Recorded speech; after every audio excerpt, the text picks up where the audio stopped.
To order at 7:02 p.m. The University of Central Florida respectfully acknowledges that it's located on the traditional lands of the Ice, Appalachee, Calusa, Toccoa, and Tocobago tribes, as well as the Seminole Tribe of Florida and the Miccosukee Tribe of Indians of Florida.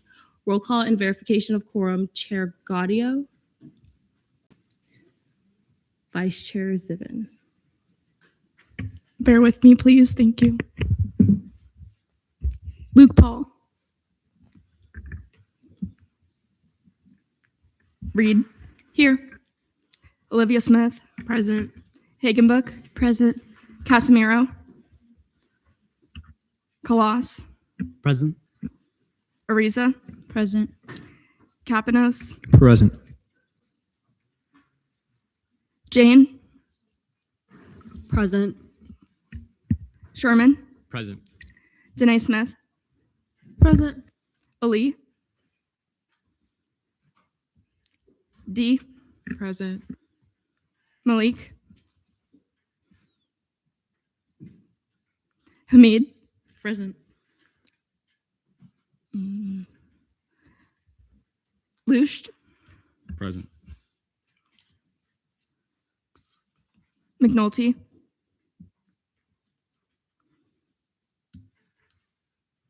Rakasi.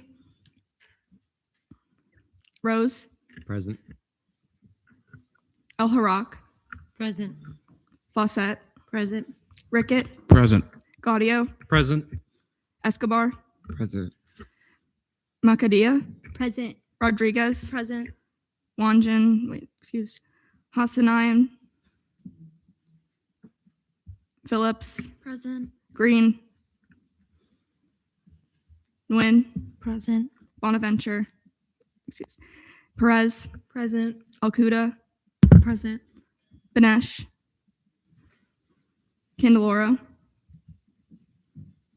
Courts. Present. Jones. Present. Leon. Present. Matthews. Present. McRae. Present. Nurshmandavra.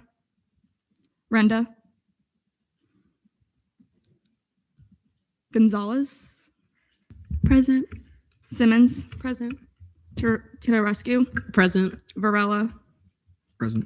I'm here. Lipner. Present. 46, I believe. All right, everyone take a look at last meeting's minutes. Is there a motion to approve last meeting's minutes? And then everyone take a look at today's agenda. Is there a motion to approve today's agenda? All right, is there anyone here to speak in open forum? Okay, come on up.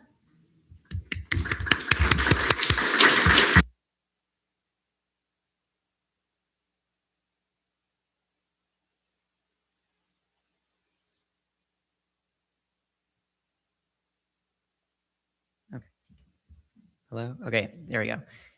Good evening, Senate.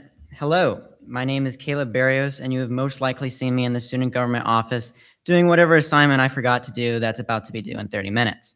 Today, I am here to explain why I believe that student government as a whole, but specifically the Senate, must take on larger scale projects that create meaningful and measurable impact for the student body. A student at UCF, assuming they enter with no incoming credits, will spend $1,400 in activity and service fees over the course of their education year. This number is significant, yet it is not as scrutinized as closely as it should be. That $1,400 could otherwise go toward housing, food, transportation, or essential supplies that many college students desperately need. From what I have learned, there are limited assessment methods to verify that what student government funds is benefiting a broad audience or improving the lives of individual students. To elucidate, resources must be easier and more direct for students to access, and costly projects that have been shown to be ineffective must be reduced. The Senate must recenter itself on student success, and that begins with having uncomfortable conversations. Some initiatives may need to be cut. Some discussions may be unpleasant or difficult. Some changes may be cumbersome to initiate. Regardless, students deserve tangible benefits that reflect how much they contribute financially to student government and also their part in our community. The work done through Knights Pantry is a fantastic example of how student government can directly support students who struggle with larger scale issues. However, more can always be done. Permanent and visible resources, such as the Headshot Station and the Student Union, and continued investment in Knights Pantry demonstrate what effective student-centered spending can look like. I encourage all senators to propose legislation that prioritizes these types of impactful projects, or at the very least, to begin conversations with those who have the authority to make these changes. Equally important is assessment. We need a stronger and more intentional effort to evaluate what the student body actually uses and what they do not. Without data, ASNF funds cannot be responsibly reallocated to meet real needs. If someone were tasked with researching utilization statistics across student government programs, SG could better identify overlooked issues and provide specialized resources to address them. The college experience at UCF is larger than any single organization or office. We are a university of over 70,000 students. For many, college is not about involvement or tradition, but about building a sustainable livelihood while managing immense stress and uncertainty for their future. The role of student government may seem small in the grand scope of this institution, but its potential is enormous.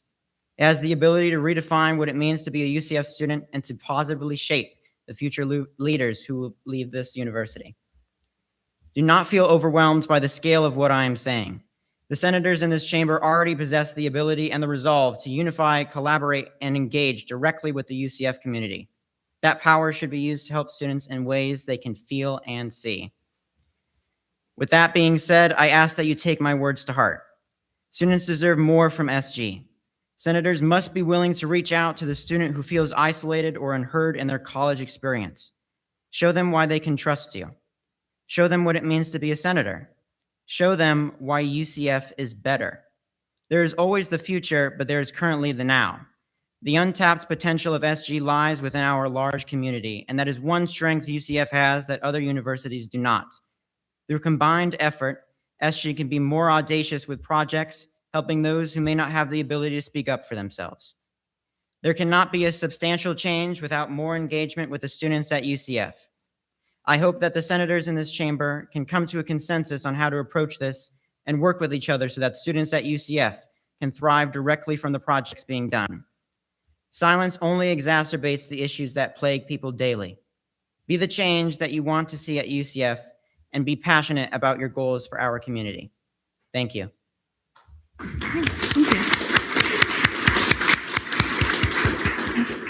Senator Royella, President voting. and then Senator Gaudio.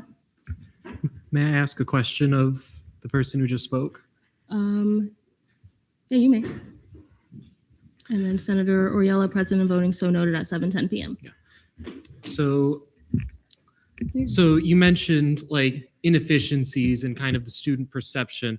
All of student government spending is distributed in the activity and service fee budget every year, a budget that's publicly available. And we have actually yet to see the budget for next year, so that the opportunity to change it for next year does present itself. So I'd like to ask, do you have any particular examples of inefficiencies or cuts that should be made? Well, I'm going to be blunt, no. But the reason that I mention that is because I've looked over the budget, and specifically the legislative branch has, I think, $800,000, which goes to CRT and FAO, and then, of course, small projects that senators have. But with my knowledge, and I'm very naive of how student government works, so I apologize. To my knowledge, there's not as much control that the Senate has over that budget. As far as I'm aware, the ASNF committee handles the distribution of that $20 million budget. And I personally have not seen any ways that that has actually been researched to show that's what students want. All right, Senator Gaudio. So, well, I will say that, so the committee does draft the bill, but ultimately it's brought before the floor for final approval, and then must also be signed by the student body president, Dr. Frame, and ultimately President Cartwright. So how would you propose that the committee, while the committee is done meeting, just for future reference, how would they go about conducting such surveying or gauging of needs, especially considering the sheer quantity of which the ANSF budget provides, which is, I believe, $19 million recurring? Yeah, so what needs to be done more is more surveying of the students of this student body. And again, I have to reiterate, I don't know that much about statistics, but when the last election happened in 2025, only about a 14th of students ended up voting in that election. And that means that there are so many students who are probably not even communicating with student government. And I'm one of those students. Like, being here right now is stressful enough, but I can only imagine how many people are struggling to even communicate that. They have so many issues going on that they just don't know where to turn to. And I think that student government needs to be actually surveying these students and talking to them. Talk to the people who don't talk to you. And I think that's an important aspect that student government is missing. All right, Senator El-Harak. First of all, thank you for being present today, and thank you for the speech you shared earlier. My question to you is kind of a follow-up of Senator Gardio's question, but away from statistics. In one concise and concrete sentence, what is your request to the senators here today? I know you've talked about higher impact initiatives such as the pantry, but in one sentence, what is serving students is a very, very broad and large world. So in one sentence, what is your request to us today?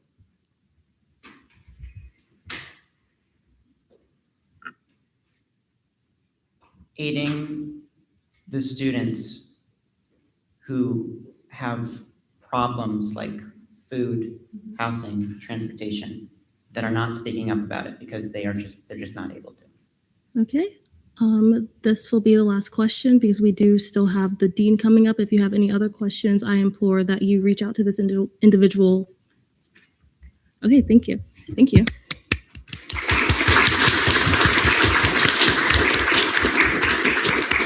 And next up, we have the dean from the College of Graduate Studies.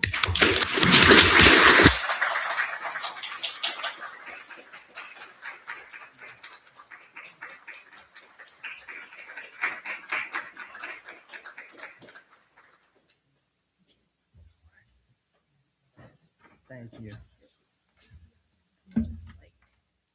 Perfect. All right. I want to thank you for inviting me. I think it's a great opportunity for me to explain some of the, a little bit of background about graduate studies. As you know, only a small fraction of you are in our graduate college. But also I'd like to do is give you some ideas, some of the initiatives that we're involved with. So I'm the interim dean of the College of Graduate Studies. I've been in that role for about 1.5 years. I'm also a professor of biology, and I've been around UCF for a little over 30 years. If we look at our graduate student population, it represents about 1/7 of UCF. So it's not an insignificant amount. So we're a little bit about 10,500 students. And the types of students we have some students that are part-time. They tend to be the slightly dominant group, as a number of our students are working students. We have about 1/3 of our students are completely online, and about 1/8 of our students are international. We have a larger international population on a percentage basis than undergraduates, fairly significantly so. Our college representation is pretty much all across UCF. The dominant ones are CCIE, Community Innovation and Education. But if we were to group kind of all of our STEM disciplines together, College of Sciences, Engineering, Computer Science, Optics, and Photonics, that would be the dominant group. We have about 240 graduate programs as well. Another component to the College of Graduate Studies that maybe isn't as noticeable is our postdoctoral population. When I started in the College of Graduate Studies about 10 years ago, we had, I think, about 50 or something like that. Now we're nearly 300 on average, which puts us above the preeminence metric is what the state set as 200. So that makes us eligible now to receive some state level funding. If you've read the strategic plan, which I'm sure you have, a couple things that come out. UCF has a couple of major goals. One, coming down the pike very soon, we want to be a top 50 public research university. I think we're currently ranked about 56 or somewhere abouts. And then the second one is that we want to be a top 25 public research institution, as well as we want to have metrics that are comparable to what's called the AAU schools. That's the Association of American Universities. That represents about the top 60, I think 60 or 70 schools out there.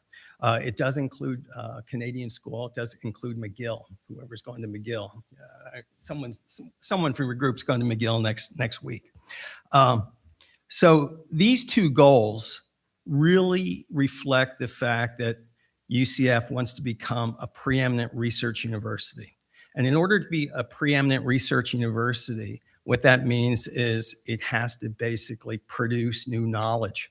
And that's going to really come from, although undergraduates are participants in research all the time, but it really, the workload really falls on graduate students and postdocs for the most part. I'm going to give a little kudos and thank you. The student government did support one of our collaborative efforts with the Office of Undergraduate Research. You're helping provide scholarships for some of our student researchers. And for those of you that are in a research lab or performing some kind of research or creative activity that you want to tell the world about, please attend our research week. Attend and participate. And as research is a big deal at UCF, and this is basically the number of theses and dissertations that have been downloaded over the last, I think, 10 years. And you can see the distribution is pretty widespread. And this represents one level of impact that our graduate students have. Another kind of effort that we're involved with right now, again, kind of keeping the research theme, is we recently, again, teamed up with the Office of Undergraduate Research, and we started a program called CRISP. CRISP is the Knight Research Scholars Program.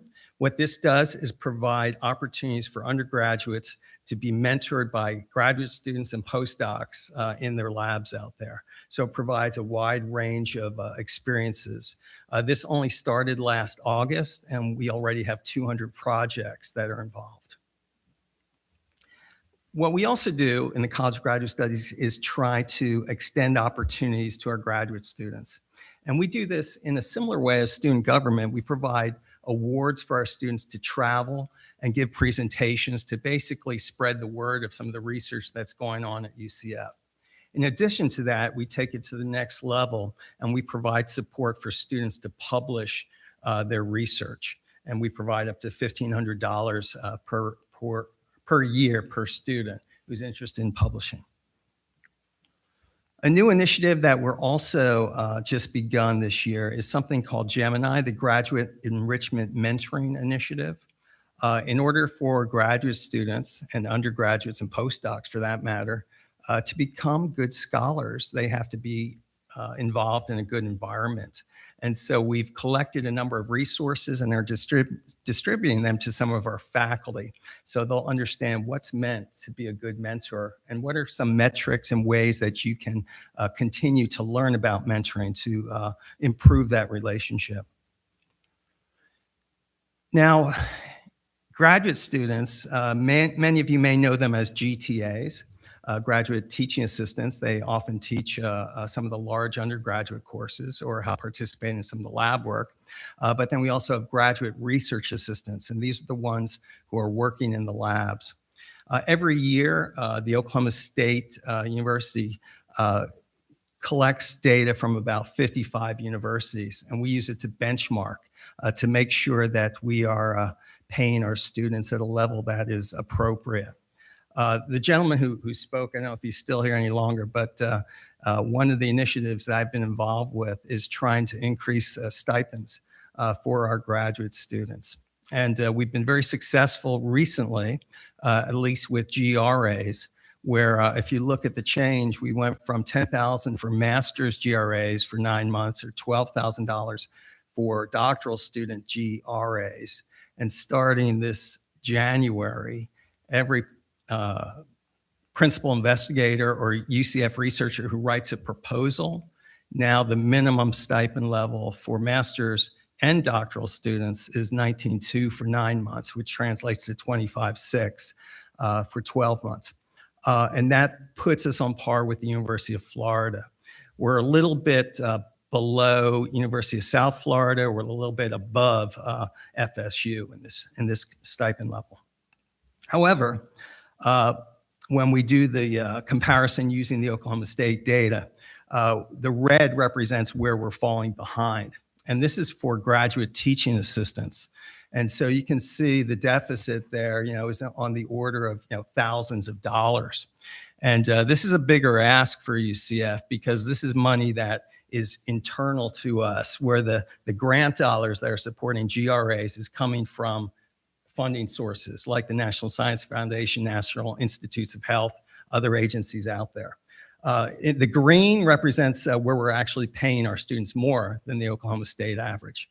One of the kind of even more exacerbating problems, if you look at the Oklahoma State data, is of the 55 universities that participate, and we're one of those, the Orlando metropolitan area is the 5th most expensive place out of those 55 institutions that participate.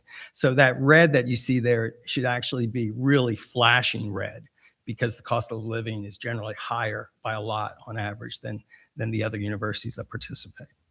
So that's one of our new goals. Let's see. There we go.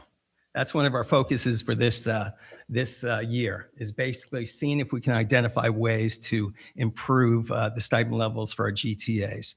It turns out those minimum levels of GTAs, the 10,000 for masters, 12,000, well, for masters actually, 12,000 is just above the Florida minimum wage rate. 10,000 is below the Florida minimum wage rate. So those GTAs, the master's students, a number of them that are working, teaching you, are probably getting paid below Florida minimum wage. Minimum wage doesn't apply for students, it turns out, in the state of Florida.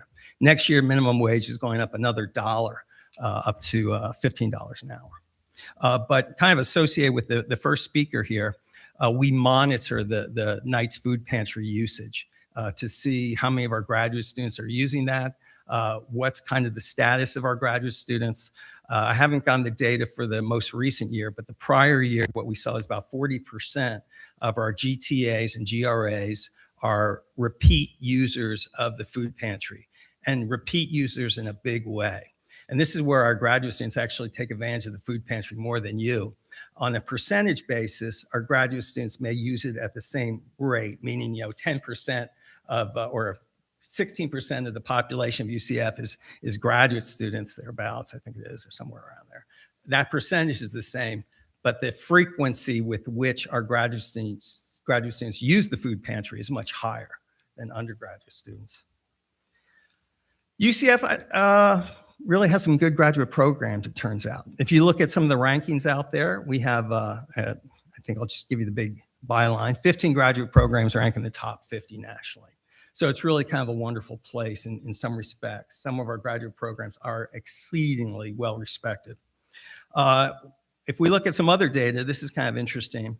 The success of, now this is just looking at our doctoral students, our graduates.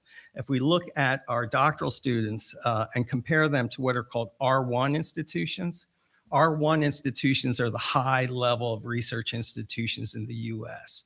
In the state of Florida, you can think FIU, UF, USF, FSU. Just this year, FAU joined the R1s. So if we look at these data, if we look at those doctoral students who have definite employment plans, UCF is higher than all the R1s across the US. Now, if we look at salaries, well, we also find we can break down salaries into science and engineering degrees on the left and non-science and engineering degrees on the right. And if you look at that striped bar, which represents UCF, what you see is that a higher percentage of UCF science and engineering students command the $80,000 or above starting salary compared to everyone else. If we look at our non-science and engineering degrees, if you look at those first or those two categories of above 60,000, you see that UCF, again, on average, is higher than all the other R1s. So there's actually really a lot of success going on here at UCF in terms of the graduate realm. Lastly, making a pitch and, tell your friends and you if you're interested in graduate school, and I can tell you more about it, and I'm happy to answer any questions that you have. In the fall, we have a face-to-face grad fair. This spring, right after Research Week, we have our virtual grad fair. So if any of you are interested in attending graduate school at UCF and learning about programs, it'd be a good thing to do and attend the fair. All right, I'm happy to entertain any questions that you may have. Are there any questions? Senator Barilla? So first, thank you for being here and all the work you do for our graduate studies program. And my question is, as a student government, how can we best support you in the graduate studies program as you grow into one of the top of the nation? Well, part of my job is being an advocate, and if you have the ability to advocate for graduate causes, and, the big one right now is graduate student stipends. That's one I look at. There are other ones out there, and at some level, I want to say that there's historically, I think this is changing though. There used to be the idea that graduate students were in competition with undergraduates for resources at UCF. I don't think that's the reality anymore. I think fundamentally we realize we're all part of one system here and part of, kind of this big ecosystem, if you really want to consider it, postdocs, faculty, students, grad and undergrad. So we're all together. Graduate students kind of represent a unique group though. They tend to be a little bit more independent than undergraduate students, more on their own. They have maybe a little bit closer to their career. They're in a closer stage to it. But I think the reality of it is, you've done a good job supporting graduate students. In addition to our giving presentation fellowships, often they come here to get some money to fund some of their conferences as well. But I think being an advocate, for as an advocate for undergraduate students, in a lot of ways, you'll still be advocating for graduate students. As you improve your resources are generally available to graduate students as well. So, if we're thinking about, CAPS, counseling and psychological services, our graduate students take advantage of it. The student health, our graduate students get to take advantage of it. Recreation and wellness, our graduate students take advantage of it. So I think, just remember that, they represent 1/7 of the UCF population. So don't forget about us. Any other questions? Senator Lipner and then Senator Rickett, and then that will be it. Thank you, Speaker, and thank you for being here. My question to you is related to our graduate studies seats. Unfortunately, they are not the most filled of the colleges, so I wanted to ask how you think we can best reach out to the College of Graduate Studies, its students, and make sure that they know that UCF is here for those resources and that student government has seats available for them if they want to get involved. Yeah. I love the question, and it's something that we've been struggling with over the years. This is actually somewhat of a high point for our graduate students, where we have, I think, 4 representatives. We're up to 5. That's phenomenal. How many are missing? Do you say 9? We had 9, so we're missing 4. Is that what it is? Okay. 4 or 5. Yeah. So it's difficult. Your graduate students, some of them are, working, outside in the world. A large fraction, as you can see from the part-time students, and if you're a master's student, you're often on a very tight time frame. If you're a doctoral student, often you're just focusing on your research. One of the difficulties that they're faced with is, I think, the timing of this meeting that they need to attend and the length of it. If there were options where, graduate students maybe just would be involved with a fraction of the time, it might be easier. Like if there are, issues that were graduate student centric that you would discuss maybe at the beginning or at the end of your meetings here, it might accommodate them more. But I'm not sure. What would be the best way. I mean, fortunately, we have some good representatives right now, and hopefully they can spread the word a little bit, and so they'll have some successors. And then Senator Rickett. Thank you, Madam Speaker, and thank you so much. You're a great dean, and I really do appreciate it. Interim dean. So my question is, I mean, I know the majority of the people in this room, they are undergraduates, and I know we have a lot of new programs like our Space MBA, we have the theme park attraction management, everything else like that.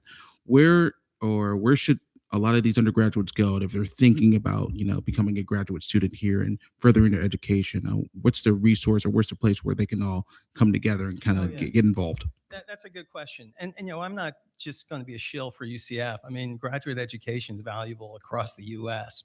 And what's also interesting, I think it's good sometimes to get experiences beyond UCF.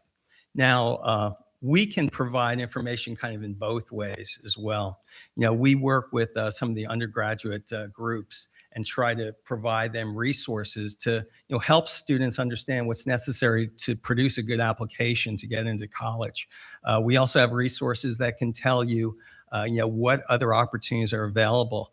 Certainly our focus is on UCF, but we know enough about the landscape that we kind of know who our competitors are, our peer and our near peer and our aspirational peer competitors.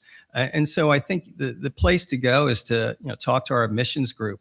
If you have a particular discipline that you want to go into, we have about, I think, 8 admission counselors that kind of take some of the different colleges. Some have multiple colleges, so they have expertise in those fields.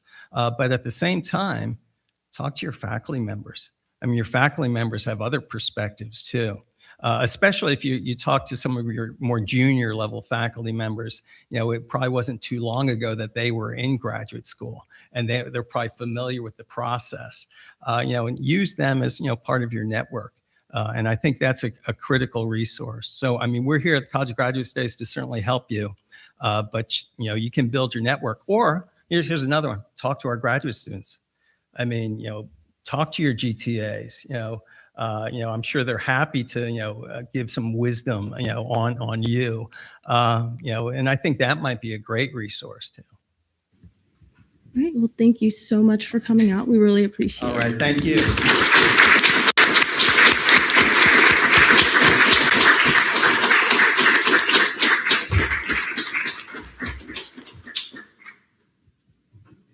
Announcements from the student body president, President Blanco.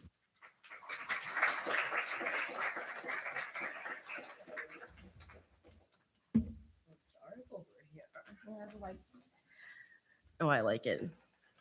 Okay. Good evening, everyone. Super quick report for me this week. I really just had a quick board meeting. We had to discuss an item from our last meeting, and it was regarding metric number 10 for the state university system performance-based funding. So basically, if you perform well on X amount of metrics, you'll get funding from the state. So it was really important for us to be intentional on selecting what UCF wants to be metric number 10.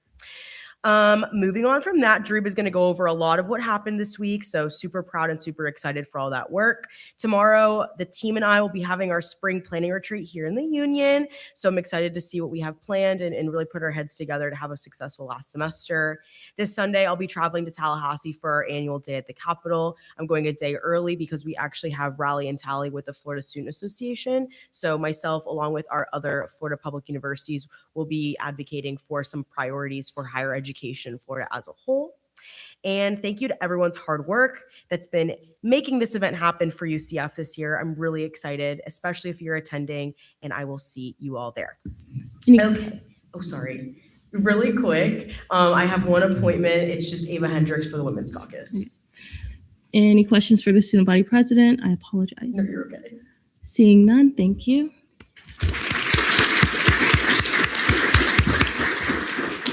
Announcements from the student body vice president, Vice President Benitez. Alrighty. Good evening, Senate. This week, our executive cabinet partnered with Career Services for the semesterly Work Where You Learn Fair. Shout out to Deputy Chief of Staff Laiotis and planning that with them. I believe they had over 700 students walk in through the doors. It was just a 2-hour event this year. So very proud of all of our student body wanting to get a job. Our DEI coordinator, Alaraj, assisted Chair Lipner with the caucus takeover as well. And then, as mentioned by President Blanco, we'll be traveling up to Tallahassee this weekend and have day at the Capitol to represent UCF at Rally and Tally, along with President Blanco, Attorney General Altuna, and Gat DeMarco. So if you need anything, just feel free to text us. And I hope to see everyone bright and early, whoever's attending day at the Capitol on Tuesday in Tallahassee. Any questions for the vice president? See, Senator Renda. Present voting. Senator Renda, present voting, so noted at 7:37 p.m. Thank you.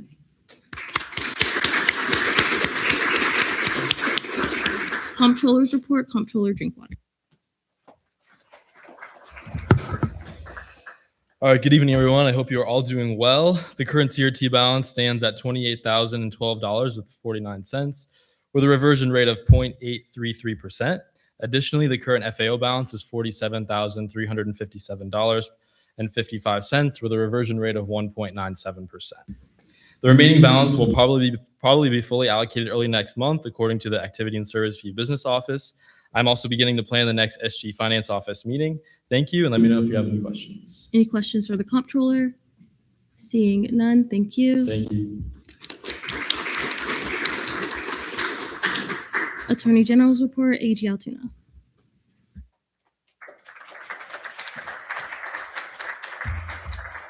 Good evening, everyone. This week I've been working on a couple of opinion requests that I've received, some dealing with Senate rules and some dealing with the election process. I've also been helping prepare for Day at the Capitol, and I also attended caucus takeover on behalf of the LGBTQ+ caucus. I also want to thank Maite because she has agreed to take on the project of the Microsoft Teams SG Drive. So shout out to her because that's a huge project. Clap.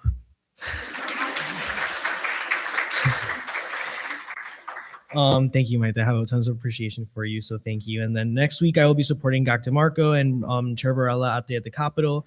I am still waiting on Dr. Frame for a signature on 5717. Let me know if you need anything. Don't hesitate to reach out. Any questions for the AG? Seeing none, thank you.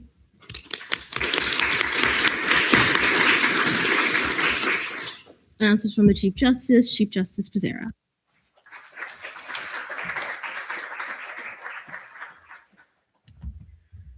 Good evening, Senate. Not much for me today. Application for Associate Justice seat number 12 will close this Saturday, January 24th at 11:59 p.m.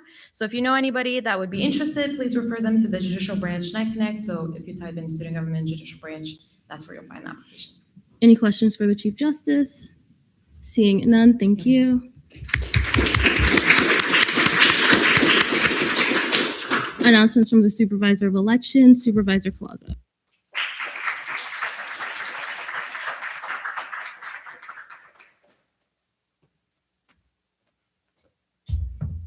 Hi, Senate. Happy week 2 of the election period.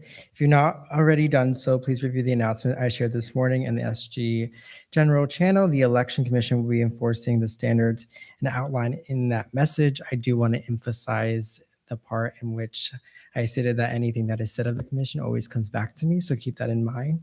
As a reminder, the candidate application, petition for, and campaign aid form are now live on Night Connect. All applications are due by 5 p.m. on February 19th.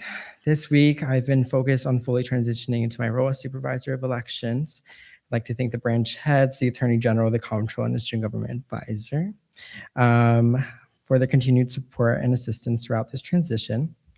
The applications for Election Commission seat 5 and 12 are also live on Night Connect and will close on Sunday at 11:59 p.m. Please help spread the word and share the application with anyone you believe would be interested in serving on the Election Commission. As stated in the President's memorandum, Commissioner Callaway has been appointed as Assistant Supervisor of Elections, and the Commission looks forward to her confirmation next week, currently working to ensure she is fully transitioned into the role so she is prepared to assume her duties upon confirmation. Later this evening, you will see the confirmation of Katan for Commissioner Seat 3. Katan is an exceptional student and leader, and I'm excited for you all to have the opportunity to learn more about her. Lastly, the election violation affidavit form is now live and accessible on Night Connect. Please note that all affidavits must be notarized. The procedures for filing an affidavit can be found in Title 6, Chapter 608.13 through 608.20. And in terms of resignations, I hereby resign myself from the Military and Veterans Caucus. If you need anything from me, please feel free to reach out via email.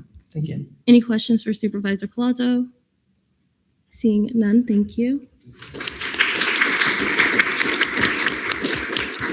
Announcements from the Activity and Service Fee Committee Chair, Vice Chair Sherman. Chair Kaufman says, hello, everyone. Sorry I'm not there. You'll hear where I am in my DLEG announcement. The ANSF committee met yesterday to discuss the upcoming special session on February 5th, and I presented the first draft of the budget bill where we discussed the proviso language that will be featured on it. We also amended the Election Commission's budget request as per the Supervisor of Elections request. This lowered their OPS by $35, and the committee voted to add that to the caucus budget line under exec. And if you have any questions, feel free to message Chair Coffin. All right, thank you. Arab Caucus Chair. Chair Barilla. I think this is probably more a question for you, Speaker Courts, but for the ACE and F budget hearing, will the dress code be business formal as it has in the past? It'll be business professional. All right, Arab Caucus Chair Okuda.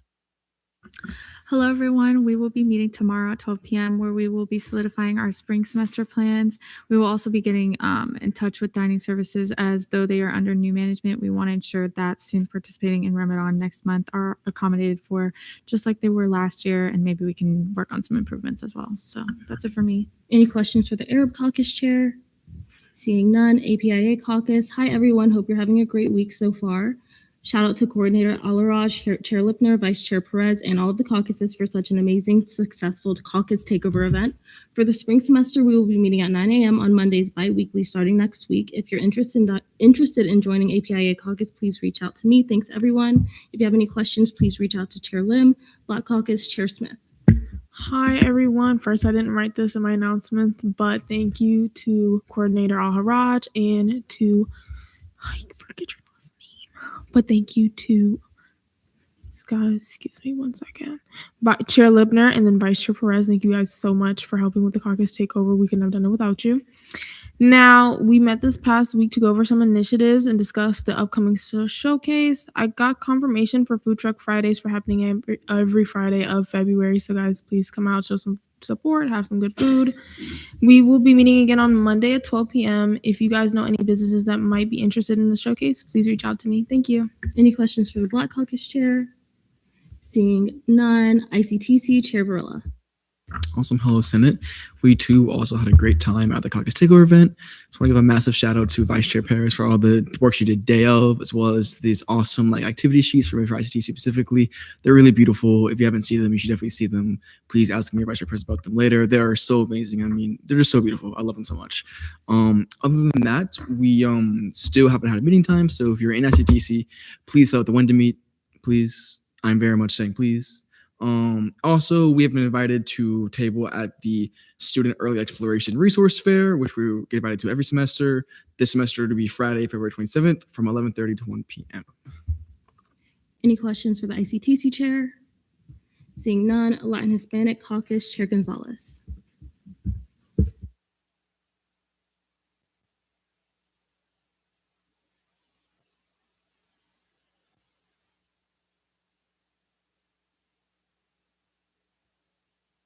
Embarrassing. Okay. Hi, everyone. Very nice to see everyone. I always get nervous talking in front of you all for some reason. Anyways, so very excited to be working with all of you this semester. I was elected as chair of Latin Hispanic Caucus last semester, but just some quick updates for me. We will be meeting every Friday at 9 a.m. in the SG conference room, so you guys are more than happy to come to that.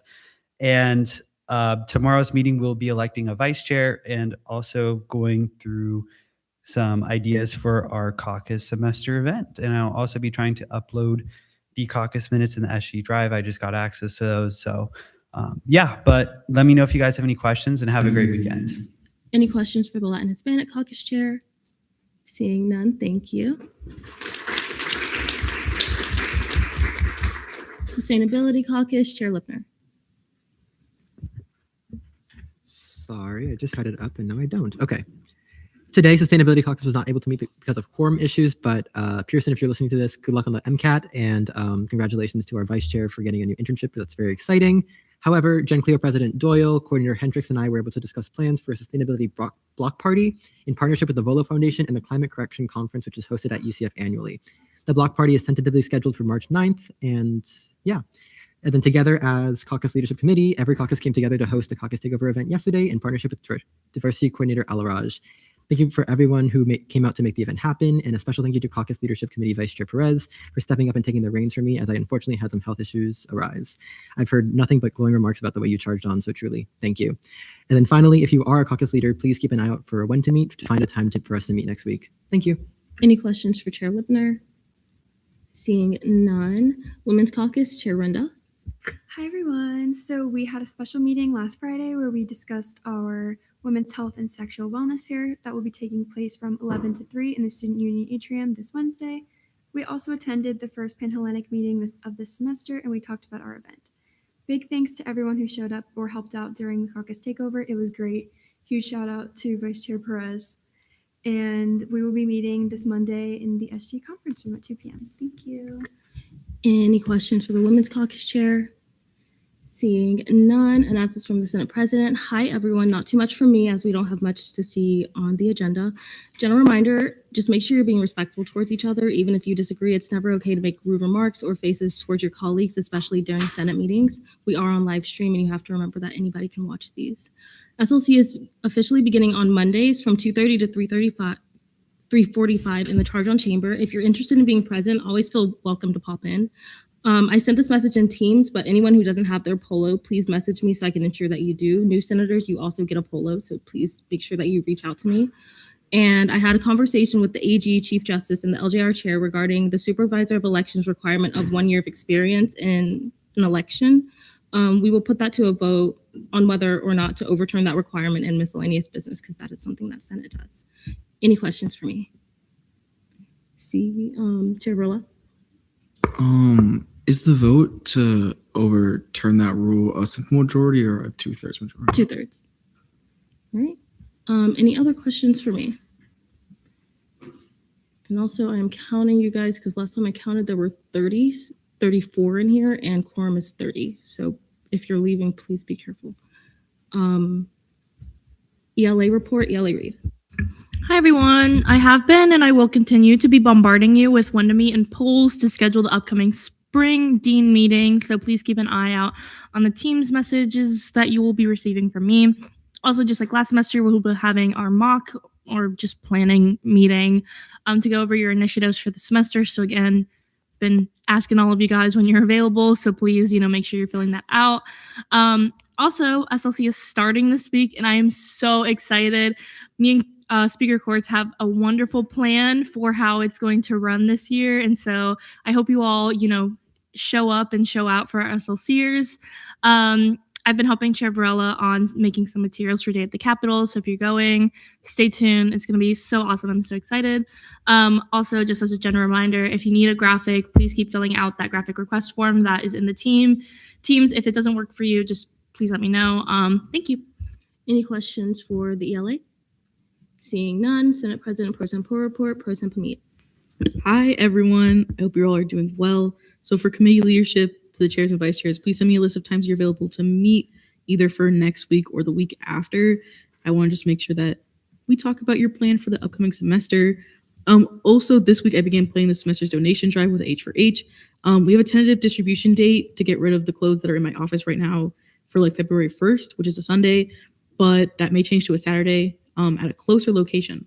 So I'll keep you guys updated if you're interested in coming by. We also randomly selected our raffle winners who I will be emailing next week. I also wanted to give an extra early special shout out to SBA for their work on the Eternal Nights proclamations and what you guys will be seeing next week. Also, if you guys need to catch me in the office, I have written down when I believe I will be here. This may change with senior design stuff, but tentatively that's when I will be there. Also, next Tuesday, due to Day at the Capitol, I will not be in the office. So if you have any questions or need any help from me, please either contact the DLEG or the DZER. That's it for me. Any questions for the Pro Tempore? Seeing none, DLEG report, DLEG Kaufman's not here, so Pro Tem Hamid. Okay, hello again. Okay, so Ryan says, I was selected to be the production manager of Pineapple Theater's production of the SpongeBob musical. Guys, clap it up for Ryan.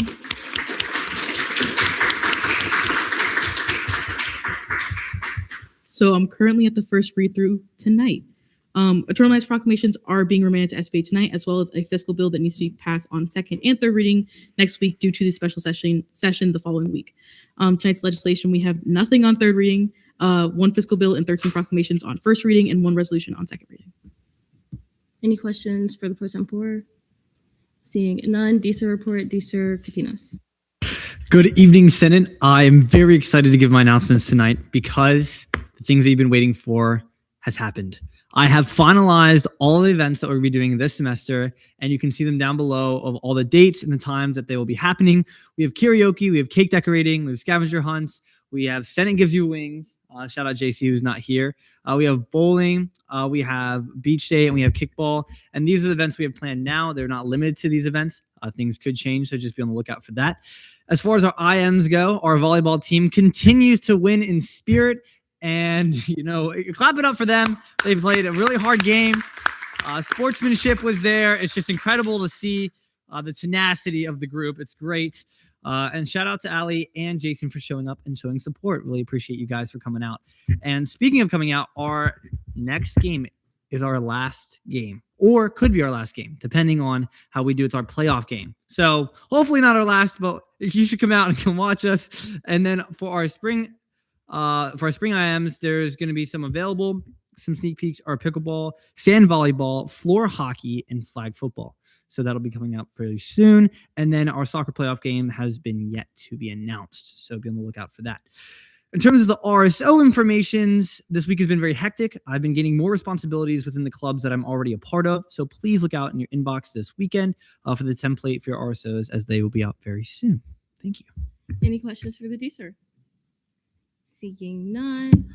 Old business, none. Fiscal committee caucus time, none. Fiscal committee report, CRT committee chair Sherman. Hello, everyone. This week in CRT, we approved allocations 57, 407, 422 through 429, 432, 433, 434, and 437 through 448. We denied allocation 57, 408, and we postponed allocations 57, 430, 431, 435, and 436. And next week will be our last full meeting of allocating funds. And also thank you to Comptroller Drinkwater for helping me work through some issues we have with the CRT Master Tracker. Unfortunately for next week, we're not going to be able to allocate the full amount that we thought, but it's better to know before the meeting so we don't allocate funds that we don't have. Any questions for the CRT chair? Chair Barilla? Since CRT is expected to run out of funds in the near future, how much do you expect to get back in reversions, and will that allow you to do allocations throughout the rest of the year? Yeah, so obviously will be done next week. Last year, I believe they received about 19,000 in reversions. This year, we're probably somewhere around 6,000 already. And again, it's tough to say because a lot of times reversions are sort of extraneous circumstances. You can't really expect a reversion to come in. You get 1,000 from somebody you don't expect and then nothing as opposed to like consistent. So it is hard to say, but we do plan to allocate the funds as they come in, not just leave them sitting there because they are available for use once they come back. Any other questions for the CRT chair? Seeing none, FAO committee chair Lucht. Hello, everyone. This week in committee, we approved allocations 57, 128, 130 through 143, 145, and 118. Approved pending allocation 57, 144, postponed allocation 57, 129, and PPI allocations 57, 108, and 146. Any questions for the FAO committee chair? Seeing none, ORS committee chair Rose. Hey guys, so last Friday we had our first meeting and we reviewed 2 VPFs and conducted 2 post-funding reviews, resulting in 1 new sanction. Any questions for the ORS committee chair? Seeing none. Hold on, I lost my place. Notice of legislation on first reading, Fiscal Bill 5749. I hereby remand it to FAO. Internal committee reports, ENA committee chair Lipner. This week in ENA, we confirmed Katano Laleke Banjo for Election Commission Seat 3 with a vote of 8-0, split into working groups to speed up Title VI clarity rewrites, and discussed ERP updates with the Election Commission representative to finalize its submission next week. So keep a lookout for that. Thank you. Any questions for the ENA committee chair? Seeing none, GAP committee chair Varela.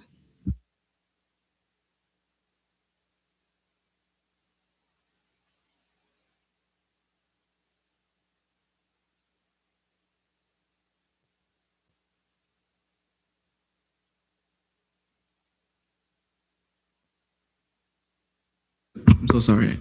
My bad. I'll read everything I just said. That's really embarrassing. So in GAP, did Capital next Tuesday. Super excited, super fun. Today in committee, we just discussed the leave behind we're going to have for all the meetings, as well as the bill briefs we're going to provide to all the attendees so they feel prepared to advocate effectively. Any questions for the GAP committee chair? Seeing none, LJR committee chair Gaudio.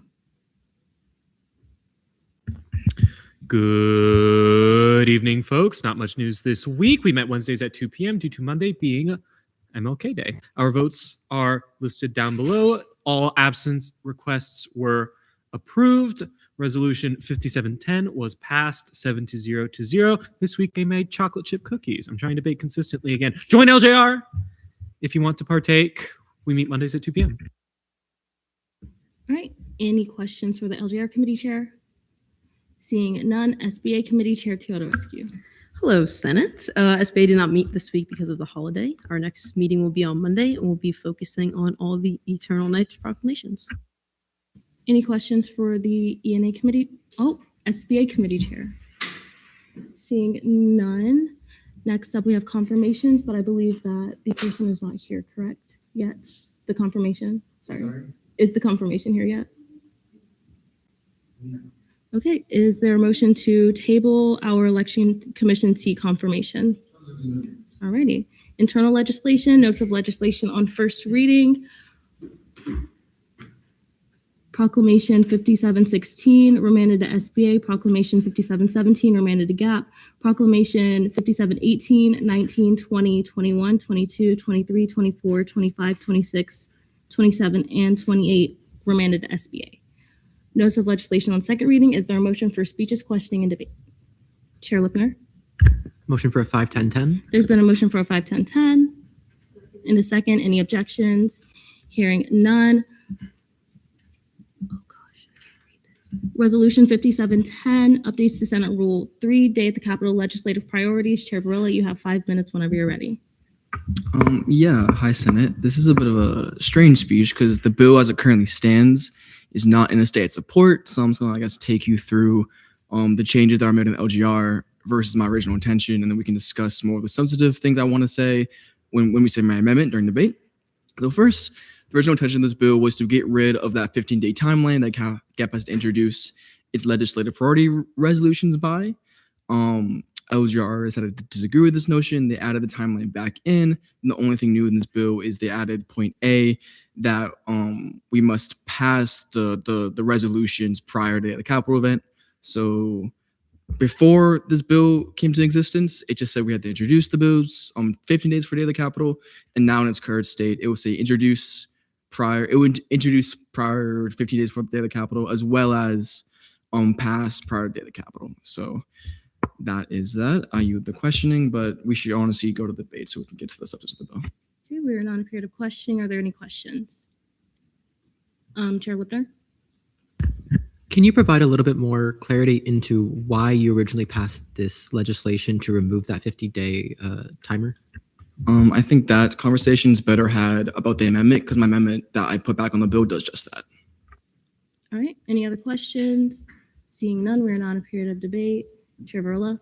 Motion to see my amendment. There's been a motion to see Chair Varela's amendment. Second. In a second. Any objections? Hearing none. Chair Varela, you have 3 minutes whenever you're ready. Awesome. Hello, Senate. I'm here to advocate for the need to remove the current 15-day time restriction on GAP introducing the legislative priority resolutions. This is sorely needed because in all my 3 years in and around GAP, this arbitrary deadline has caused unneeded trouble for the committee. The GAP committee has needed to choose between fast-tracking the resolutions, resulting in obsolete bills by the time they hit the Capitol, or delaying the resolutions to create better work product while drawing the ire of senators who may be irritated that we have missed our deadline, creating unneeded problems for GAP on the eve of the day of the Capitol.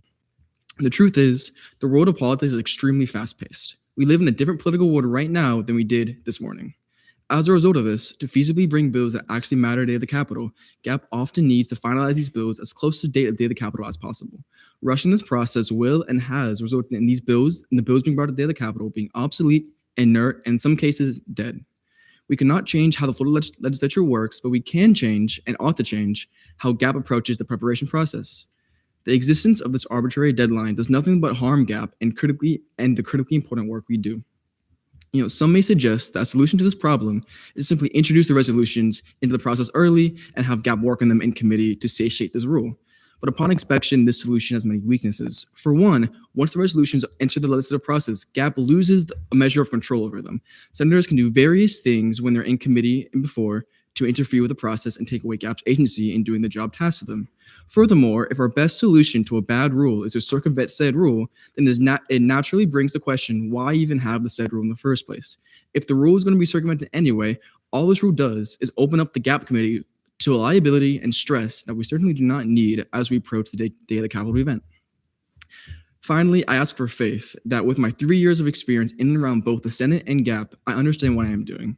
Have faith that removing this arbitrary deadline is done with good intentions to make GAP's job easier and to ensure that GAP can approach the day of the Capitol prep process in a way that best suits that year. It should be up to each year's GAP committee and each year's GAC to approach this process in a way that they best see fit. I will also add that the current bill language mandates GAP to pass the resolution before day of the Capitol anyway, so there is no risk of going to the day of the Capitol with no bills present. Every year, the GAP committee is tasked with the difficult, nearly impossible task of balancing student needs and interests with the needs and interests of the university while also assessing the current political climate in Florida, all while having an intimate working knowledge of the Florida legislature, the session's patterns, and identifying opportunities to be effective advocates. This task is one even professional lobbyists will struggle with, and GAP undertakes it every year. The crux of my ask, and all I'm asking really, is for the Senate to make the daunting task a little easier and a little less stressful for the committee by removing this timeline that has no real reason to exist. Thank you. You want to time the questioning? All right, we are on creative questioning. Chair Gaudio. Why does the GAP committee need to pick particular bills rather than having the resolutions encompass topics which are then passed, and then the bills selected either by the GAC or with the consent of the GAP committee prior to day at the Capitol, and shaping it around that so that it's more flexible while still reflecting what the GAP committee sees as important topics? If I understand your question correctly, you're asking me why the GAP chooses to bring specific bills instead of just like a general topic we want to advocate for and choose the bills later in the process, right? Kind of, not really general, but yes, picking those specific topics that might be built around certain bills, but not having particular bills written hard in the resolution. I think having the bills for one, it is the solely the GAP committee's duty to introduce like the priorities in the bills. So the GAC can't really suggest bills because that's not the scope of the role. Secondly, it is the GAP committee's duty and job to choose specific priorities and choose specific bills in those priorities, right? There is no definition for legislative priorities in statutes, but I interpret, I believe the common interpretation is that all priorities are specifically what we are advocating for, right? I think it is much more useful for both the attendees and our partners in Gray Robinson and the Government Affairs Office that we pass resolutions firmly advocating. So we are firmly against this bill, firmly for this bill, and stuff like that. Just because it's way easier to communicate that, having very specific, we are for this and against this, a week or two before day of the Capitol is just the best way to do things to allow both proper preparation time as well as allowing GAP with enough breathing room to make sure we bring the best bills with the most effective advocacy available. Are there any other questions? Senator Rodriguez. You mentioned having enough breathing time for once you decided which bills to what you're going to advocate for, telling them this is your day at the Capitol like pamphlet. So adhering to that and kind of similar to Gaudio's question, if a bill were to go through committee, subcommittee, and their own readings, that means the bill has been there for a while. So why would we be removing this amount of time? I just wanted more clarity in that context. I'm sorry, there's a lot of voices. So you're asking why, if the bill has been in the legislature going through a committee, why we need this extra time? Correct. Okay.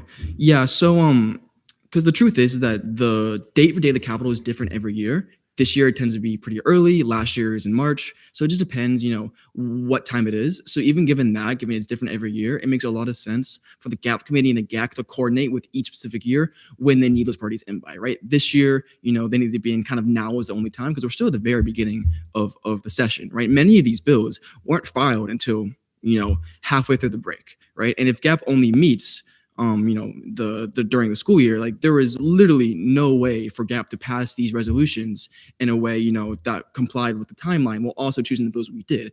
And I think all the GAP committee is very proud of the bills we chose. We think they're the bills that are going to have a lot of effective advocacy for them at Day of the Capitol. So, the truth is that, the Florida legislature is different every year, and it is up to the GAP committee and the GAC to assess what's the culture and temperature this year and introduce bills at a time that's necessary for an effective Day of the Capitol. Senator Lim President voting. and Senator Green. President voting. Senator Lim and Senator Green, President voting, so noted at 8:07 p.m. Senator Lipner, and then Senator Escobar. Could you elaborate a little bit on why you chose to remove the prior to dates altogether, as opposed to lessening it to something like 5, to ensure that the Day at the Capitol participants have enough time to truly understand what bills they're advocating for? Yeah, my approach to that was, if it's going to be 5-day timeline, why even have the timeline in general? We still, if you look a bit up in the statute, we still have to coordinate a tentative timeline every year with the GAC and when this stuff's going to happen. So it's not like it's going to be zero clue when all this is happening. GAP still has to communicate with the Senate. The GAP chair has their announcements. The GAC has their announcements. This isn't GAP leaving everyone in the dark about when we're going to be doing our things. We're still going to be communicative about what the process looks like this year. But what's especially important is that each year can, morph to the needs of that specific legislative session. Like I said in my speech, we can't change how Florida runs its politics, but we can change how GAP approaches that process of prep, right? So I see there is a pretty big need of GAP to change the way it approaches the process, because every year I've been in Senate, whether my first year in LCLC, where GAP had to fast track the resolutions, and then most of the bills I advocated for weren't even, being considered anymore by the legislature, or the last 2 years where GAP took some time. It was pretty slow in the resolutions. As a result, it had more effective bills. But as a result of that, caught a lot of flack from the Senate and abroad for missing that deadline. Right. So I think the better solution is to get rid of the deadline entirely and let GAP and the GAC approach each session the way they see fit. All right.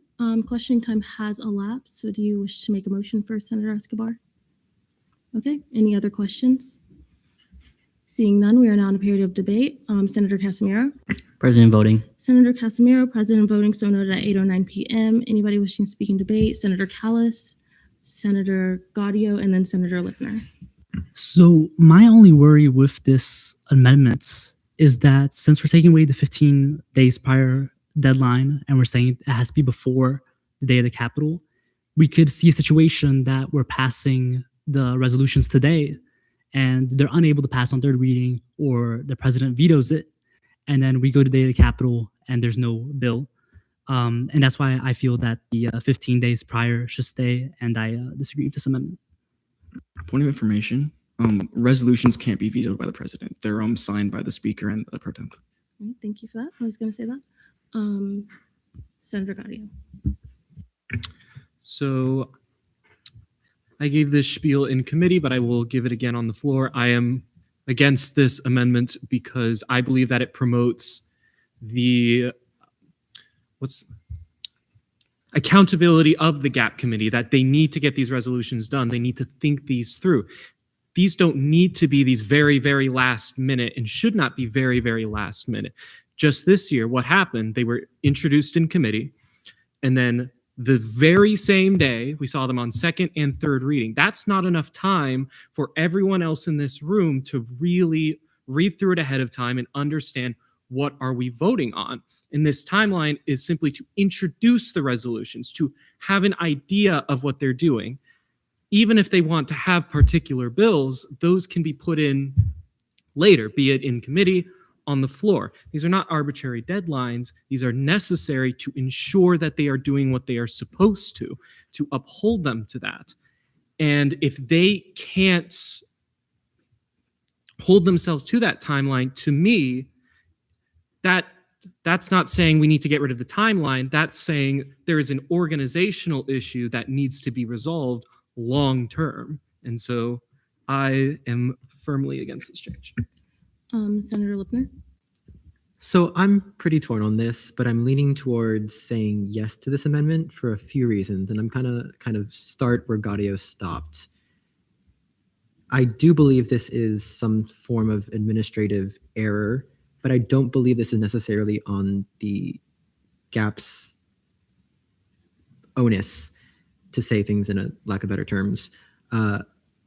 The question that keeps coming up in my mind is, why is Day at the Capitol so early in the legislative session? And GAP can't control when Day at the Capitol is happening any year. So to set a specific day amount prior to that scheduled event, to have legislative priorities set when that could be prior to the legislative session even starting to begin with, feels like we're setting them up for failure. And for that reason, I'm voting in favor of this amendment. All right, Senator Green, there's about a minute and 30 seconds left in debate. Okay, I'll make it quick. I will also be voting in negation of this amendment for the same reason stated by Senator Gaudia. All right, anybody else wishing to speak in debate? Pro Tem Hamid? I understand the concern of not having a deadline, but in its current state, I agree with the amendment, mostly because GAP is always put into a tough situation of do we get good bills or do we get bills that are going to die by the time people get today at the Capitol?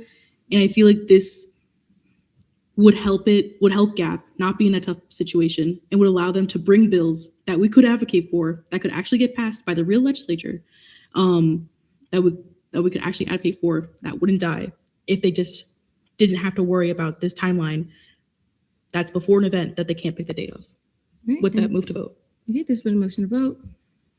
And a second, any objections? Hearing none, we are now in voting procedures on the amendment.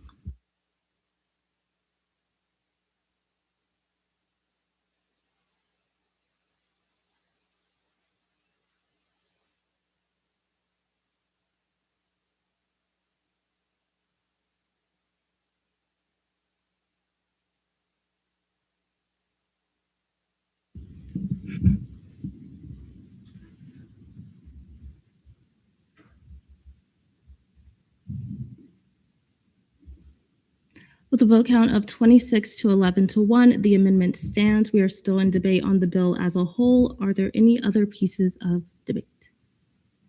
Seeing none, we are now in voting procedures on this bill as a whole.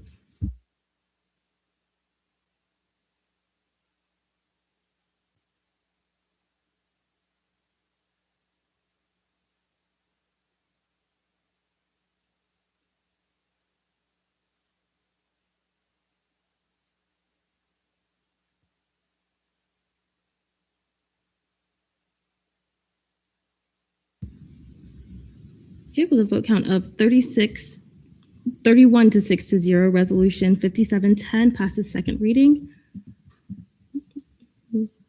I believe that the confirmee is here. Is there a motion to move back to confirmations? All right, so we will move back to the 51010 that we had. And for confirmations, we have Keaton Olaleki Banjo. So if you would like to.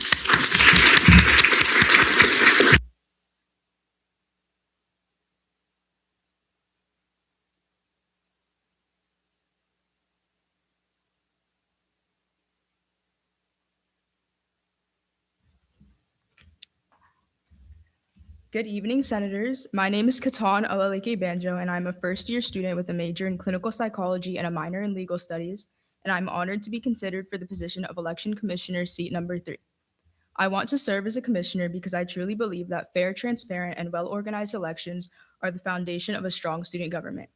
When students trust the election process, they trust their representatives, and that trust is what allows our organization to function with integrity, which is why when reading through Title VI of the student government titles, the election code of ethics was something that stood out to me. The thing that motivates me to serve in the student government is my passion for leadership and advocacy. In the future, I hope to practice law in the field of entertainment and advocating for athletes. In the past, I've been involved in organizations like the Link Crew Mentorship Program, National Honor Society, and I've held other student government leadership roles where I've seen firsthand how meaningful leadership can shape and represent a community of students. I'm someone who cares deeply about creating spaces where people feel heard, represented, and respected. I've served in multiple organizational roles, both in school and in the professional workplace. Being a publicist, secretary, and vice president, and helping coordinate events and manage communication have given me skills that I know I'll be able to utilize during my time in the Election Commission. One specific project that I worked on that I'm extremely proud of was my passion project called Niece Thrifts, where I was able to gather thousands of clothes for a teen homeless shelter local to my hometown.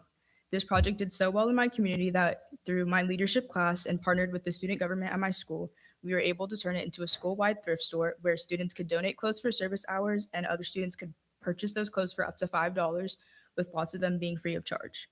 These experiences have taught me how to be detail-oriented, organized, and accountable, which I know are essential qualities for an election commissioner. I understand that this role requires high standards, and I'm fully prepared to uphold them. As a commissioner, I would advocate for student awareness about how to get involved on campus, making elections more accessible and engaging for the student body. Making students excited to go out and vote for the change that they wish to see on campus is super important to me and something that I hope to carry into my future in the legal field. During my time on the Election Commission, I also plan to serve in both the Candidate Affairs Committee and the Marketing and Outreach Committee. I believe that my past work experience in operations and marketing have prepared me to bring creativity and other beneficial skills to this committee. I'm looking forward to being able to build relationships within the student government, bring fresh perspectives, and work to promote the ongoing election. Thank you for your time and consideration. I yield my time. All right, we are now in a period of questioning. Are there any questions for this candidate? Vice Chair Casimiro, and then I will go Senator Rickett. Do you already have any idea of kind of any outreach events you're looking to adapt? For outreach events, something that I think I really like was I saw on the calendar is like a candidate exposition where the student body can go out and get to know each of the people running so they know kind of the specific ideas that the president, possible president and vice president want to implement on campus. Senator Rickett. Thank you, Madam Speaker. To the candidate, can you tell me what Title 12 is? Title 12, I'm not sure of the specific name, but I'll definitely go back and read through those. Any other questions? Chair Gaudio, and then Senator Lipner. May I ask two? You may. Thank you. For my first question, if you believe that the supervisor of elections or the assistant supervisor of elections makes a decision which is unethical or violates Title VI or some other statute, how would you go about holding them accountable? If I believe that the supervisor of elections or assistant supervisor of elections made a decision that was unethical, first I would probably read through the election code of ethics, like I said before, and then also the specific title about ethics in the titles. And then I'd probably bring up the issue with whoever's making that decision, kind of seeing where they stand on that, if it's kind of an accidental thing or a purposeful thing. And then depending on where they go from there, kind of take it up with a higher advisor to see further steps from their perspective. And your second question? As an election commissioner, you would take part in violation hearings, and we are going into the election season. During a violation hearing, if the facts surrounding a potential violation are unclear, or if the statutes are unclear on if a particular action is a violation, how would you go about coming to a decision? If the facts surrounding the specific violation were unclear, I would look to the specific violations listed in Tier 1, Tier 2, Tier 3, and Tier 4, and find whichever one I believe matches with that one the most. I think I'd also be able to talk it out with my fellow commissioners to see where they believe the violation stands as well. Senator Lipner. Thank you, Speaker, and thank you for being here today. My question to you is revolving around your resume. I noticed a large amount of community activism work, so I was curious to hear if you have any interest in joining any caucuses within student government. Yeah, definitely. In the past, I love community outreach. My major is clinical psychology, so I love looking into people's mental health and kind of seeing the interconnectedness between law and psychology and how our mental health can affect the choices we make in the legal profession. I think I would definitely be interested in looking into caucuses as well. All right, any other questions? Senator Escobar. Could you tell me which title governs elections? Title VI is the election statutes. Are there any other questions for this candidate? Senator Gaudio. So just as kind of a follow-up to my second question, you mentioned, looking through the statutes, the different tiers, but the second part of my question was, what if those statutes are unclear? What if something crops up where you're reading through those violations and, maybe you can't really tell if it falls under one of those violations? Then how would you go about that? If I can't tell if it falls under a specific violation of the action committed and the facts don't point towards a violation, then I would probably vote against a sanction to go with that violation. But through the Election Commission, it's definitely a learning process. So I'd definitely be able to kind of look and compare that, maybe bring up an amendment and to, in the future, be able to make a proper decision surrounding that. Are there any other questions for this candidate? Senator Rickett. Oh, thank you, Madam Speaker. To the candidate, can you explain what happens with a runoff election? With the runoff election, if in the original election there's no majority vote for one of the presidential tickets, then I believe the people who voted for their candidate that was removed from the ticket, they rank their choices on the voting, and I believe their second and third choice get pulled to vote. And then for the voting period, it would get pushed back a week. All right, any other questions for this candidate? Seeing none, we are now in a period of debate. Are there any pieces of debate on this candidate? Senator Lipner? Within ENA, this candidate received a unanimous yes vote. This candidate seems very willing to learn and grow with this commission, and they are desperately in need of those seats to be filled, so I'll be voting in favor. Any others wishing to speak in debate? Senator Green? I was also very impressed with the answers that this candidate gave to the Senate tonight. This is very clearly something that she takes seriously, and I feel comfortable voting yes in terms of her joining the commission. All right, any others wishing to speak in debate? Seeing none, we are now in voting procedures on the confirmation.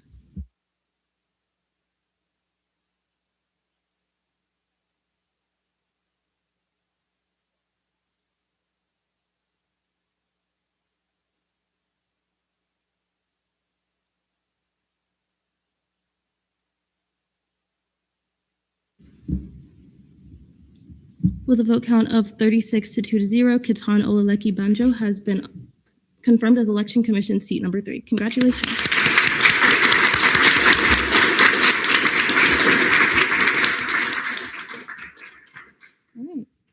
All right. Senate Forum, Chair Gaudio.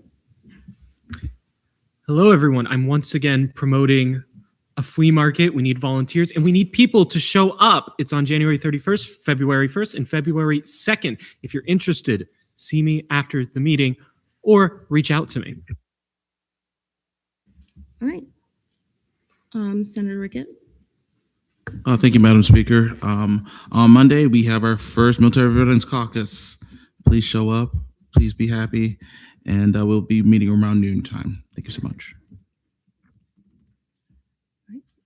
Cesar Capinos. I just want to speak to everyone in the Senate real quickly.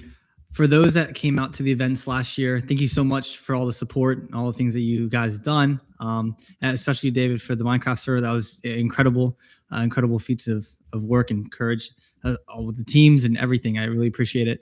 I just want to encourage you guys to come to the events for those who haven't. There's a lot of faces here that have, and there's some that haven't. And the events are for you guys to enjoy each other's company. And I think that being surrounded in this room once a week is great because we get to do very important and serious things that affect the student population, the student body. But it's also important to understand each other in the decisions that we make. And I don't believe that that is as possible as it can be without connecting those bridges and being able to unite outside of this chamber. And so for those who haven't been able to come to the events or for our new senators, I highly encourage you to do so to meet some more people and in a different way. So thank you. All right. Senate deliberation, none. Advisory report, Ashley. Hello, good people. Happy Thursday. We're back and it's great. I do have a couple of reports for today. First, as folks can attest to, I have been working on making sure I'm finalizing meeting times for all your caucuses, random events happening between the different spaces. So I've been sending out emails to caucus chairs, committee chairs, literally everyone. So please make sure you're checking your position emails. If you have double because you're a senator and you're a caucus chair and you're doing this and do that, please make sure you are checking your emails. One, that is how I'm staying organized. There are a lot of you and there's one of me. And so I'm trying to make sure I have everything that I need for you all, and making sure you are responsive is the best way that I can make sure I can do that successfully. Also, if you need to be added or removed from any Teams channels, some of the chairs have been sending me folks that have been added or removed for committees, so thank you for that. But if you know you're in places where you don't need to be receiving information anymore, let me know. That's such a quick fix for me. Just send me a quick Teams message and I'll make sure to handle that for you. Also, I will also be at Day at the Capitol on Tuesday. For those that are going, fair warning that I'm an absolute gremlin before the hours of 8 a.m. So if I'm not my normal, like, hey, good people, just give me a couple hours, okay? But also, if you need me, I'll be bringing my laptop, sitting with Shane, hanging out. So I'll still be working if you need anything from me. Also, in terms of events, I would love to show up to the things that you all do. So I don't know. I literally put, I don't know if it's the events calendar. I don't know if it's a calendar invite, something that you all can do to let folks know what's going on, but especially me, right? If I know about it, I will try to prioritize being there to support the things that you all are doing. So I would say brainstorm. If you have any suggestions for me, I literally looked at the events calendar and I saw nothing has been there for months. So I was like, they don't like that. So if there's something else that will help make sure folks know what's going on, a central place that we could start putting when we have things like takeovers and the panels, right, that we have going on, I think that's a great way to support each other in the advocacy work that you all are doing, right? National Day of, as promised every week. I didn't do this last week, but if I could get a drum roll, please. All right, folks. January 22nd is National Celebration of Life Day. That is a beautiful thing. Thank you. Applause, applause. One thing that when people ask me, and y'all learn this in terms of the distinction of how my day is going, I'll be like, Ashley, how are you? I'll be like, I'm alive. Or I'm alive and well, right? Those are two different things that are going on. But today we can celebrate that we are all here breathing and blinking. So it's a good time. That's it for me. Amazing. Any questions for Ashley? Seeing none, Maite?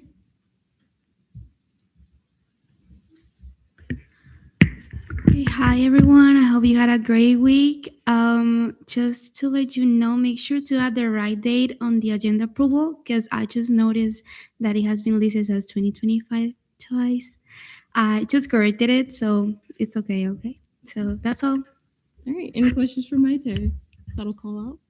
Seeing none, miscellaneous business. So first we have the supervisor of elections vote. I do want to give a little bit of context for this. So in the current standing of Title VI in 601.3E, it says if the supervisor of elections is dismissed by the student senate, the appellate process, or resigns voluntarily during an election period, the assistant supervisor of elections shall assume the responsibilities of supervisor of elections, which will be determined by the student body president, and a new assistant supervisor of elections shall be appointed by the student body president.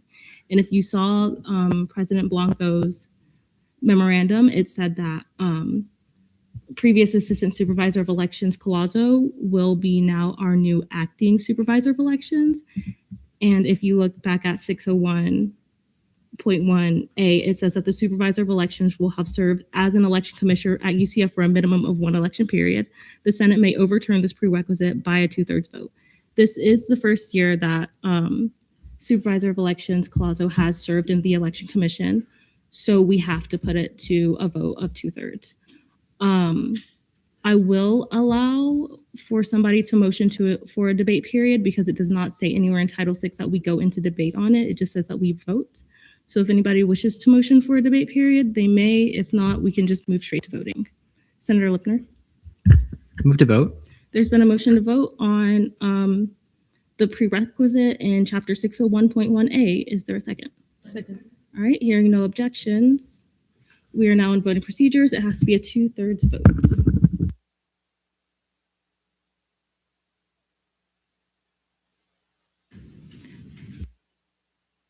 Yes Which one's yes, which one's no? Sorry. Yes is yes.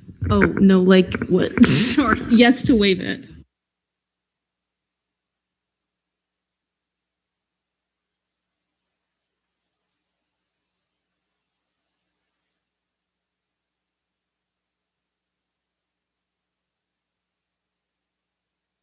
All right, with a vote count of 34 to 2 to 0, the prerequisite is waived. Congratulations. Okay, resignations. I hereby resign Jordan Lipner from the Military and Veterans Caucus, Jason Hamid from the LGBTQ plus caucus, Eric Callis from Latin Hispanic caucus, and Victoria Leyva Gonzalez from CRT. Senator shout outs. Okay, Casimiro. I know I was just here for 30 minutes. I would like to shout out Speaker's office. You guys are awesome. Pro Temp's office. You guys are awesome. Yeah. Caucus committees. I know I'm not in any. I'm so sorry, but you guys are awesome. Internal committees. I know I'm not in any, but you guys are awesome too. Fiscal committees. I am in too, and I love them. FAO. You are awesome too. Everybody. Shout out to everybody. Shout out to Ashley and Maide. You guys are awesome. Everybody's awesome. I love that song. Tilda Rescue, and then Varela. Alrighty, here we go. Shout out Title Slam, guys. We brought home the victory in spirit, of course. In spirit, yep. Shout out Kirsten for playing. She also did great. Shout out Ali and Jason. They were there cheering us on. You already know. Shout out hospitality. Ooh, we've been working on this tabling schedule, guys. It's so good. And just overall, the caucus takeover event, she did great. And let's see. And shout out Kirsten for tapping the gavel at me for my incompetence. So.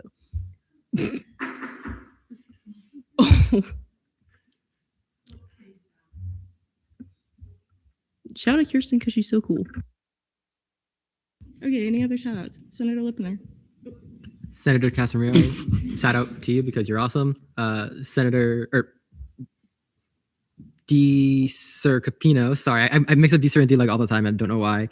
Shout out to your announcement for being the most memorable of the night, as always. Thank you very much.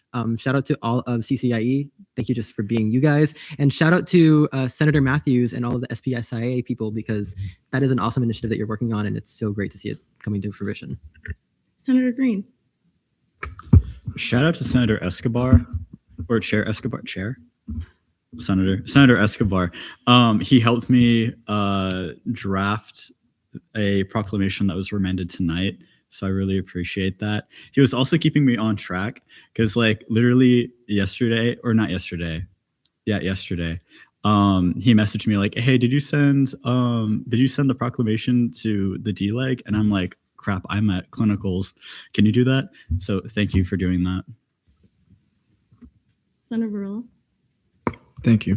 I have a bit of a laundry list, so bear with me. First, I want to shout out Vice Chair Perez again for her work during caucus takeover, as well as like guys, this activity sheet is like the greatest thing since sliced bread. I'm not kidding. It is so beautiful. It's just like, just amazing. Everyone give her all the credit. It's so amazing. Yes. God bless. Second, I want to shout out Vice Chair Candeloa for all her work in GAP. She's not here right now, unfortunately. Hope she's not watching. Hopefully she's resting. But shout out to all that she does for GAP and Day of the Capitol and for all the work we're going to do on Tuesday. Shout out to GAP as a whole for all the work that we're doing for Day of the Capitol, especially it's coming out really fast, all the bill briefs. Shout out to Eli Reed for helping me with the leave behinds and all that. That's a lot of work. We're going to talk about all that later. Don't worry. Shout out to all of Senate. Honestly, all of y'all do such good work. And now that we're getting the spring, it just, I don't know, it's really cool to see how we've evolved as a body, kind of how we can have fierce debate, but also be friends at the same time. Shout out to Pro Tem Hamid, and that's it. Senator Smith. Oh my gosh, sorry. Shout out to Chair Renda. I appreciate you so much. Your support means the world to me, so thank you. Senator Matthews. Shout out Vice Chair Smith and Chair Renda because I was so proud of you guys at Panhellenic. You guys did so good, and I'm so happy you guys came. Senator Renda. Okay, I want to shout out Vice Chair Smith. I genuinely don't know what I would do without you. You're so helpful, and you're the best. Okay.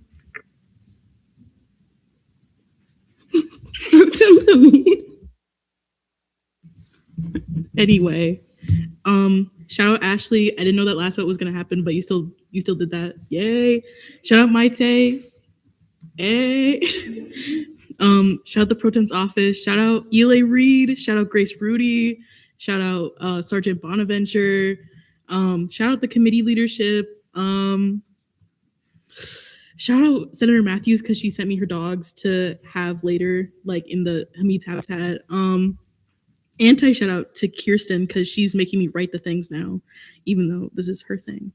And I had to write it with one hand, and she gave me no sympathy. And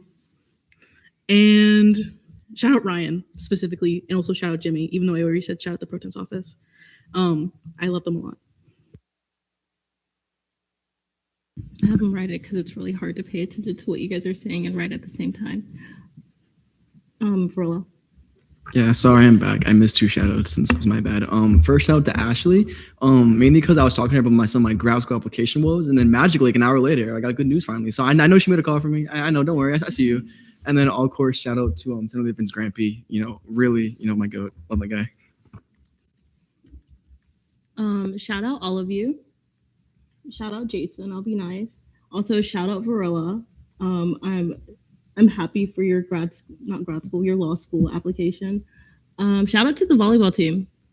You guys say you won in spirit, but you just won. They got the number wrong. And shout out Senate Exec. I really appreciate you guys. Shout out ELA Reed. Yep. Both of us were late to class together. Okay, Gaudio. Of course, I love my committee. You guys are amazing. The vice chair for doing roll call this evening because I was 5 minutes late. Yeah. Okay. And then I will go Lipner, Green, and then Deeser, and we're done. And then Leon, and then we're done. Last one from me. Just wanted to give a shout out to everyone who kind of showed up in all of their suits and best dressed. I think there's a lot of people who kind of showed up and showed out. So just shout out to all of you. I'll make it quick. Shout ORS. Love you guys. Sorry I wasn't there last week, but you guys are great. I'll be there tomorrow.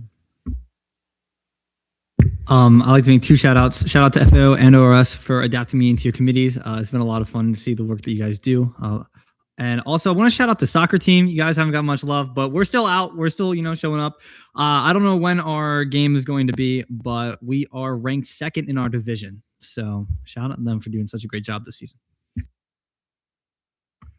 Shout out to Senator Rickett. I've been having a bit of a rough go of it, and he's been a beacon of positivity both in the office and in my personal life, and I appreciate it very much. Amazing. Hamid's habitat. Okay, so we have Senator Matthews' dogs today. Yay! I got a picture. So there's Ollie on the left, there's Buster on the right. Okay, so Buster is 12. Unk. But not really, because 12 is still spry. And Ollie just turned 1. Oh my God, young. So Senator Matthews got Buster when she was in 2nd grade, ? She's not really sure about that. But she just got Ollie, and he's very hyper. But we love him, and I kept we as in like everyone loves him. Also, Buster has a really strong personality, and he's also super protective, and he's really funny. How can a dog be funny? A lot of ways. So anyway, that's them. Okay. Casimiro? Motion to adjourn meeting pending final roll call. There's been a motion to adjourn this meeting pending final roll call and a second. Any objections? Hearing none. Chair Gaudio, you have the floor. And be quiet if you're packing up. Paul. Reed. Olivia Smith. Present. Hagenbuch. Present. Casimiro. Present. Callis. Present. Ariza. Present. Cabanos. Present. Lim. Present. Pison.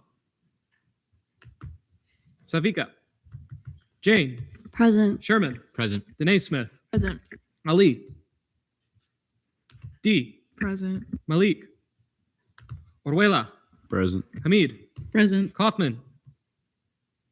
Licht. Present. McNulty. Workasa. Rose. Present. El Haq. Present. Fawcett. Present. Rickett. Present. I am here. Escobar. Present. Makadia. Present. Rodriguez. Present. Wanjan. Hassanein. Phillips. Present. Green. Present. Wynn. Present. Bonaventure. Perez. Present. Alcuda. Present. Benesh. Candeloro. Courts. Present. Jones. Present. Leon. Present. Matthews. Present. McGray. Nursimedevra. Renda. Present. Leiva Gonzalez. Present. Simmons. Present. Teodorescu. Present. Varela. Present. Ziven. Present. Lipner. 42 out of 55. All right, I hereby adjourn this meeting at 8:42 p.m. Fast time. Get home safe, everyone.